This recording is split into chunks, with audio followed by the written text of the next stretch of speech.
Assalamualaikum warahmatullahi wabarakatuh. Waalaikumsalam Waalaikumsalam warahmatullahi wabarakatuh. warahmatullahi wabarakatuh.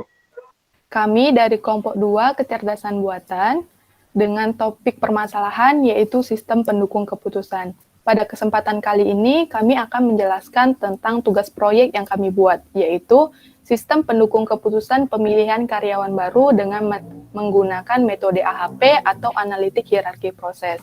Adapun anggota kelompok tim kami, yang pertama ada Said Ma'arif dengan NIM 1918002. Kemudian ada Dilan Bagus Siswanto dengan NIM 1918041 dan saya Marina Indah Prasasti NIM 1918053. Langsung saja kita kepada latar belakang. Latar belakang pada sistem yang kami buat yaitu komputer merupakan aset yang sangat penting dalam menghadapi persaingan dan perkembangan zaman saat ini. Ditambah lagi, dengan perkembangan sistem informasi yang memiliki banyak keuntungan dalam efisiensi waktu, tenaga, dan biaya melalui kecepatan dan ketepatan informasi. Dalam sebuah bisnis memiliki beberapa bidang yang menunjang satu sama lain, sehingga dapat berkolaborasi dan dapat mencapai tujuan bisnis secara efektif, walaupun proses bisnis yang berbeda-beda. Dengan adanya metode AHP yang dapat membantu membuat peringkat dalam penyeleksian karyawan baru dengan kriteria tertentu, sehingga perusahaan diharapkan mendapatkan karyawan baru sesuai dengan bidang yang dibutuhkan dan menghindari pemilihan karyawan baru yang subjektif. Kemudian landasan teori yang pertama adalah sistem pendukung keputusan. Pengambilan keputusan merupakan hasil dari proses kognitif yang membawa pada pemilihan suatu jalur tindakan yang di antara beberapa alternatif yang tersedia. Keuntungan sistem pendukung keputusan yaitu pertama, mampu mendukung pencarian solusi dari masalah yang kompleks. Kedua, mampu menerapkan strategi yang berbeda pada konfigurasi yang berbeda. Ketiga, meningkatkan kontrol manajemen dan kinerja. Dan yang terakhir, menghemat biaya dan keputusan lebih cepat. Landasan teori yang selanjutnya adalah AHP atau analitik hierarki proses. AHP adalah sebuah analisis yang digunakan dalam pengambilan keputusan dengan menggunakan pendekatan sistem. AHP merupakan jenis model pengambilan keputusan yang komprehensif atau membantu menyusun satu prioritas dari berbagai pilihan dengan menggunakan beberapa atau berbagai kriteria. Karena sifatnya yang multi kriteria, AHP cukup banyak digunakan dalam penyusunan prioritas. Sebagai contoh, untuk menyusun prioritas penelitian. Pihak manajemen lembaga penelitian sering menggunakan beberapa kriteria. Dalam menyelesaikan permasalahan dengan AHP ada beberapa prinsip yang harus dipahami seperti yang pertama, itu adalah membuat hierarki. Sistem yang kompleks bisa dipahami dengan memecahnya menjadi elemen-elemen pendukung, menyusun elemen secara hierarki, dan menggabungkannya atau mensintesisnya. Kedua, penilaian kriteria dan alternatif. Kriteria dan alternatif dilakukan dengan perbandingan berpasangan. Menurut Sati, untuk berbagai persoalan skala 1 sampai 9 adalah skala terbaik untuk mengekspresikan pendapat. Nilai dan definisi pendapat kualitatif dari skala perbandingan Sati bisa diukur menggunakan tabel analisis seperti yang ditunjukkan pada tabel berikut. Dengan identitas kepentingan 1, ya, dengan keterangan, kedua elemen sama pentingnya. Yang ketiga, elemen yang satu sedikit lebih penting daripada elemen yang lainnya. Yang kelima, elemen yang satu lebih penting daripada yang lainnya. Yang ketujuh, satu elemen jelas lebih mutlak penting daripada elemen lainnya. Yang kesembilan, satu elemen mutlak penting daripada elemen lainnya. Sedangkan identitas kepentingan untuk 2, 4, 6, dan 8, yaitu nilai-nilai antara dua nilai pertimbangan-pertimbangan yang berdekatan. Dan untuk kebalikan, jika aktivitas I mendapat satu angka dibandingkan dengan aktivitas J, maka J memiliki nilai kebalikan dibandingkan dengan I. Kemudian ada synthesis of priority atau penentuan prioritas. Untuk setiap kriteria dan alternatif, perlu dilakukan perbandingan berpasangan atau pairwise comparison. Nilai-nilai perbandingan relatif dari seluruh alternatif kriteria bisa disesuaikan dengan judgement, yang telah ditentukan untuk menghasilkan bobot dan prioritas. Bobot dan prioritas dihitung dengan manipulasi matriks atau melalui penyelesaian persamaan matematika. Yang keempat itu ada logical konsistensi atau konsistensi logis. Konsistensi memiliki dua makna. Yang pertama, objek-objek yang serupa dikelompokkan sesuai dengan keseragaman dan relevansi. Kedua, menyangkut tingkat hubungan antara objek yang didasarkan pada kriteria tertentu. Perhitungan konsistensi logis dilakukan melalui langkah berikut. Yang pertama, mengalihkan matrik dengan prioritas bersesuaian. Kedua, menjumlahkan hasil perkalian berbaris. Kemudian, hasil penjumlahan setiap baris dibagi, prioritas bersangkutan dan hasilnya dijumlahkan. Selanjutnya, hasil C dibagi jumlah elemen akan didapat jumlah max. Hingga indeks konsistensi atau CI adalah max dikurang N per N kurang 1. Dengan rasio konsistensi adalah CI per RI, di mana RI adalah indeks random konsistensi. Jika rasio konsistensi kurang sama dengan 0,1, maka hasil perhitungan dapat dibenarkan. Adapun indeks nilai random dapat dilihat pada tabel di bawah dengan ukuran matriks 1-15 dan nilai RI 0 hingga 1,59. Implementasi manual memiliki 3 langkah. Yang pertama adalah penetapan permasalahan, kriteria dan subkriteria, serta alternatif pilihan. Yang kedua adalah membentuk matriks pairwise comparison kriteria. Yang ketiga adalah menentukan ranking kriteria dalam bentuk vektor prioritas. Oke. Yang pertama itu adalah permasalahan. Permasalahan adalah menentukan seleksi karyawan. Yang kedua adalah menentukan kriteria, yaitu kedisiplinan, pendidikan, dan pengalaman kerja. Nah, di subkriteria itu lebih rinci lagi daripada kriteria. Seperti contohnya adalah kedisiplinan, kita bagi menjadi 4 nilai. Yang pertama adalah sangat baik, nilainya 100 sampai 90, baik 89 sampai 70, cukup 69 sampai 60. Sedangkan pendidikan yaitu sangat baik adalah A sampai A-, baik B+ atau B, cukup adalah B-. Pengalaman kerja sangat baik, baik dan cukup. Yang kedua adalah membentuk matriks pairwise. Di dalam pembentukan matriks ini, yaitu dengan cara membandingkan dan menentukan dengan mengamati kebijakan yang dianut oleh penilai. Dengan contoh tabel di bawah ini,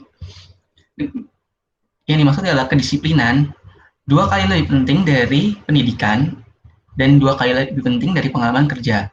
Sedangkan pendidikan adalah setengah kali lebih penting daripada kedisiplinan dan 2 kali lebih penting dari pengalaman kerja. Dengan pengalaman kerja setengah kali lebih penting daripada pendisiplinan dan setengah kali lebih penting dari pendidikan. Oke, yang ketiga adalah menentukan ranking kriteria. Di dalam menentukan ranking kriteria memiliki 4 tahap. Yang pertama adalah mengubah matriks dari pairwise comparison ke dalam bentuk desimal dan menjumlahkan kolom tersebut. Nah, yang tadinya adalah setengah menjadi 0,5 dan dijumlahkan. Seperti contohnya, kedisiplinan dengan jumlahnya adalah 2, pendidikan adalah 3,5, dan pengalaman kerja adalah 5. Oke. Yang kedua adalah membagi elemen-elemen tiap kolom dengan jumlah kolom yang bersangkutan. Nah, di sini adalah kedisiplinan dengan nilai 0,5 ditambah 0,57 ditambah 0,48.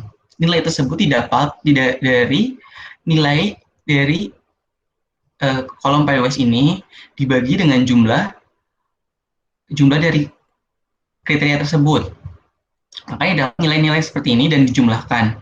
Seperti contohnya adalah kedisiplinan 0,5 didapat dari 1 dibagi 2. Pendidikan 0,57 didapat dari 2 dibagi 3,5. Dan pengalaman kerja didapat dari 2 dibagi 5. Oke. Dan nilai-nilai tersebut maka dijumlahkan menjadi 1,47 dan seterusnya. Oke, yang ketiga adalah menghitung nilai vektor agent. Nah, nilai dari vektor agent ini adalah jumlah baris kemudian dibagi dengan jumlah kriteria. Jumlah kriteria dalam kasus ini adalah 3. Jadi nilai tadi dijumlahkan, terus dibagi dengan 3. maka didapatkan nilai faktor agent. Contohnya adalah kedisiplinan nilainya 1,47 dibagi dengan 3, yaitu 0,49. Pendidikan adalah 0,93 dibagi dengan 3, hasilnya 0,31. Dan pengalaman kerja 0,59 dibagi dengan 3, hasilnya 0,19. Oke, selanjutnya adalah menghitung rasionya, rasio konsistensi. Dengan menentukan nilai agent maksimum. Yang pertama adalah dengan mencari nilai maksnya, dengan cara adalah jumlah nilai kriteria dikalikan dengan nilai agentnya. Itu contohnya adalah yang pertama adalah 2 kali 0,49 ditambah dengan 3,5 dikali 0,31 ditambah 5 dikali 0,19 yang didapatkan adalah 3,01. Ini konsistensi atau CL dengan rumus sigma atau jumlah maksimal dikurangin jumlah kriteria dibagi dengan jumlah kriteria dikurang 1. Dihasilkan adalah 3,01 dikurang 3 dibagi 3,1 yang menghasilkan adalah 0,05. Sedangkan rasio konsistensi CR sama dengan CI dibagi CRI. Dan didapatkan adalah 0,005. Dan RI didapatkan karena jumlah dari kriteria adalah 3, maka dapat nilainya RI-nya adalah 0,58. Maka dihasilkan adalah 0,008. Maka dapat disimpulkan CR nilainya adalah kurang dari 0,1 dan maka dapat jadi konsistensi atau nilainya benar. Gambar 1 kali ini, halaman tampilan beranda pada proyek kami yang hanya menyediakan suatu tampilan selamat datang di sistem pendukung keputusan.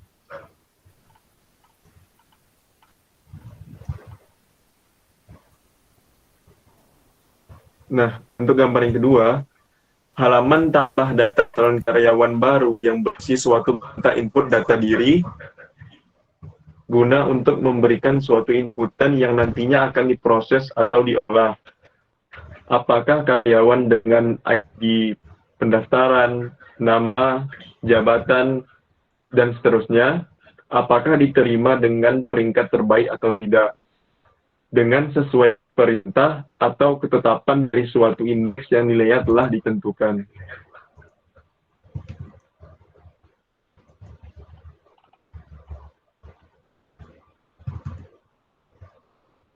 Nah, pada gambar 3 ini, halaman hasil perhitungan adalah sebagai halaman tampilan atau output dari inputan pada halaman tambah data sebelumnya. Pada halaman hasil tersebut menampilkan berbagai daftar calon karyawan yang telah mengikuti seleksi. Dan karyawan yang memiliki predikat tertinggi adalah karyawan pada kolom ranking yang memiliki nilai tertinggi atau karyawan yang paling atas.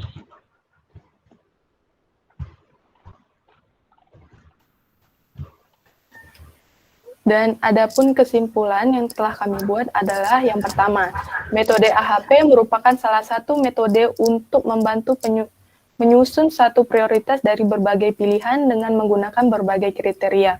Karena sifatnya yang multi kriteria, AHP cukup banyak digunakan dalam menyusun prioritas.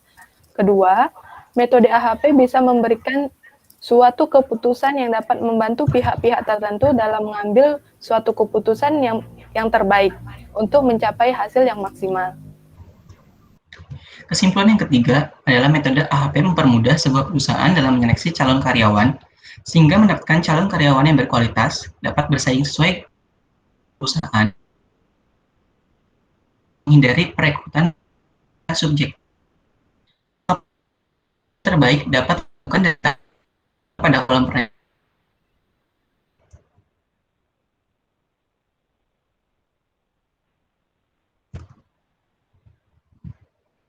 Oke, sarannya, karena metode AHP ini hanya metode matematis tanpa ada pengujian secara statistik dan berupa persepsi seorang ahli, sehingga tidak ada batas kepercayaan dari kebenaran model yang terbentuk.